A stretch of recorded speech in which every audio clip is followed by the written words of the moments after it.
Marwar bulletin देखने वाले सभी दर्शकों को चंद्रमोहन कल्ला का नमस्कार, राम राम ने खम्मा गणिसा। आज के समाचारों में आज विशेष समाचार हम लेकर के आए हैं बाबा बालकनाथ पर। सांसद हैं अलवर के और उत्तर प्रदेश के मुख्यमंत्री योगी की तरह वे भी संत हैं और जब 6 साल के थे तब वे संत बनकर के घर से निकल पड़े थे और आज वे सांसद हैं और हिंदुत्व की भावना लेकर के घूमते हैं, गौरक्षक हैं और हर जगह गौ सेवा करते रहते हैं।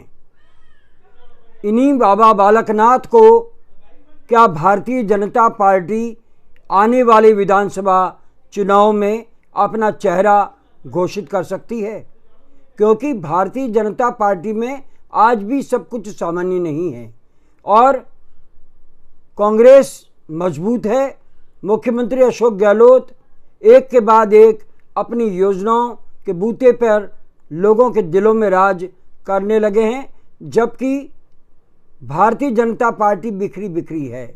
हालांकि अभी गृह मंत्री अमित शाह ने जरूर वसुंधरा राजे जैसी बड़ी नेता को सम्मान दिया और लोगों को ये संदेश दिया कि हमारे लिए वसुंधरा राजे भी बहुत बड़ी नेता है और वे 2 बार राजस्थान की मुख्यमंत्री भी रह चुकी है।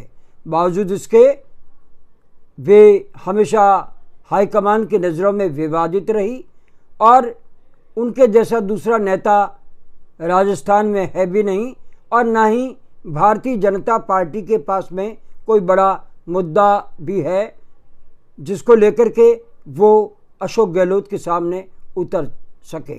एक ही बात है, वो बार बार रिपीट करते हैं कि अशोक गहलोत और सचिन पायलट के बीच में मनमुटाव है, लेकिन ये बात छोटी है क्योंकि हाल ही में पूर्व मंत्री और पंजाब के प्रभारी हरीश चौधरी ने स्पष्ट कर दिया कि कांग्रेस में कोई मनमुटाव नहीं है।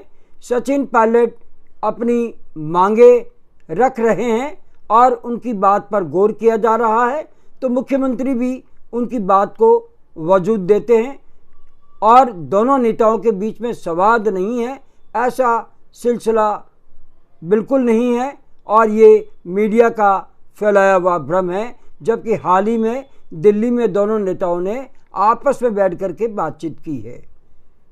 लिहाजा अब ये मामला तो ख़त्म हो गया कि कांग्रेस के सामने अब मुख्यमंत्री अशोक गहलोत का चेहरा है और खुला मैदान है और ऐसे में भारतीय जनता पार्टी को ऐसा नेता चाहिए जो कि राजस्थान में फिज़ा बदल दे। एक समय था जब भैरू सिंह शेखावत को अशोक गहलोत ने पटकनी दी थी और उसके बाद में भैरू सिंह शेखावत ही वसुंधरा राजे को राजस्थान लाए थे और वे 2 बार मुख्यमंत्री बनी और अपने बूते पर सरकार भी बनवाई। लेकिन अब उनकी जितनी भी कमियां हैं, जो भी कमियां हैं, जनता उन्हें कितना चाहती है ये कल की बात हो गई। आज की बात अगर करें तो भारतीय जनता पार्टी में ये सुगबुगाहट है कि बाबा बालकनाथ के चेहरे पर भारतीय जनता पार्टी हिंदुत्व का कार्ड खेल सकती है और हिंदुत्व का कार्ड खेलने में भारतीय जनता पार्टी का कोई मुकाबला भी नहीं है। बाबा बालकनाथ हमेशा हिंदुत्व को लेकर के चले हैं। जिस तरह से उत्तर प्रदेश में योगी ने सीएम बनने से पहले जो संघर्ष किया और जिस तरह से वे मठों में बैठे, मठाधीश बने और फिर मुख्यमंत्री बने, वे भी पढ़े लिखे संत हैं। लेकिन बाबा बालकनाथ तो 6 साल की उम्र में ही निकल पड़े थे वनवास की तरफ और वहाँ से लेकर अब तक सांसद बनने तक वे हिंदुत्व का प्रचार करते रहे, गौ सेवा करते रहे। तो क्या भारतीय जनता पार्टी इस बार बाबा बालकनाथ के चेहरे पर राजस्थान में चुनाव लड़ने जा रही हैं। ये अहम मुद्दा अब सामने आया है और सबसे पहले हम मारवाड़ बुलेटिन इसे लेकर के आया है।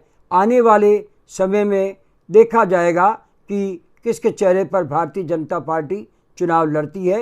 हालांकि अभी तक तो यही कहा जा रहा है कि प्रधानमंत्री नरेंद्र मोदी के चेहरे पर विधानसभा चुनाव लड़ा जाएगा। पिछला चुनाव भी नरेंद्र मोदी के चेहरे पर लड़ा गया था, लेकिन उस समय एक नारा लगा था, वसुंधरा तेरी खैर नहीं।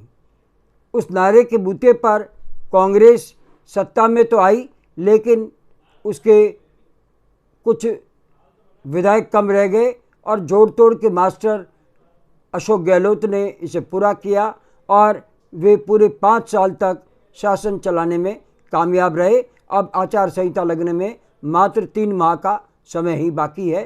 तो अगर प्रधानमंत्री नरेंद्र मोदी के नाम पर अगर वोट मिलते तो पहले ही भारतीय जनता पार्टी विधानसभा चुनाव में कम से कम बहुमत ले आती। अब उनके पास में दूसरा कोई पत्ता है भी नहीं राजस्थान में, कम से कम कि वे हिंदुत्व का कार्ड खेले और बाबा बालकनाथ के चेहरे पर चुनाव लड़े। आज बस इतना ही। आपको ये बुलेटिन कैसा लगता है हमें बताएं। हमें इस बुलेटिन को लेकर के सब्सक्राइब करें, लाइक करें, शेयर करें और हमें संबल प्रदान करें। इसके साथ ही हमारा आज का बुलेटिन समाप्त होता है। हमें आज्ञा दीजिए। नमस्कार। जय हिंद।